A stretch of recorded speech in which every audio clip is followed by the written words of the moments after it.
রহমতুল্লাহ বরকাত। সম্মানিত দেশবাসী, আমরা ইতিমধ্যে আছি নরসিংদী গ্রিন হলিডে পার্কে। গ্রিন নুরান ইন্টারন্যাশনাল মাদ্রাসার পক্ষ থেকে আজকে আমরা শিক্ষা সফরে আছি। সেই জন্য আল্লাহর কাছে লক্ষ কোটি শুকরিয়া জ্ঞাপন করছি। আল্লাহ যে আমাদেরকে সেই তৌফিক দিয়েছেন আসার জন্য, সেই জন্য সবাই কবিল আলহামদুলিল্লাহ। বিশেষ করে আমার পাশে আমাদের সেই আলাদার ইউনিভার্সিটি, মদিনা ইউনিভার্সিটির একজন স্কলার, যিনি এই গ্রিন নুরান ইন্টারন্যাশনাল মাদ্রাসায় পড়ান। আপনারা শুনলে অত্যন্ত আনন্দিত হবেন। এক কথা বলা যায় যে গ্রিন নুরান ইন্টারন্যাশনাল মাদ্রাসা এশিয়া উপমহাদেশের মধ্যে শ্রেষ্ঠ একটি শিক্ষা প্রতিষ্ঠান। কারণ এখানে প্রতি 5 জন ছাত্রের জন্য একজন শিক্ষক, একজন টিচার, প্রতি 5 জন ছাত্রের জন্য একজন টিচার।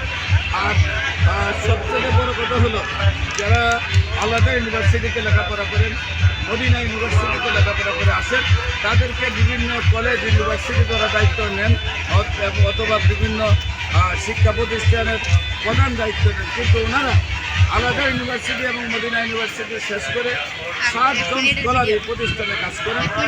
ওনাদের ইচ্ছা হলো যে আলাদা ইউনিভার্সিটি এবং মদিনা ইউনিভার্সিটির ছাত্রদের চেয়ে যেন বাংলাদেশের ছাত্র দক্ষ হয়। সবাই একবার বলি আলহামদুলিল্লাহ। ওনাদের নিয়তের প্রতি যেন আল্লাহর বরকত হয়।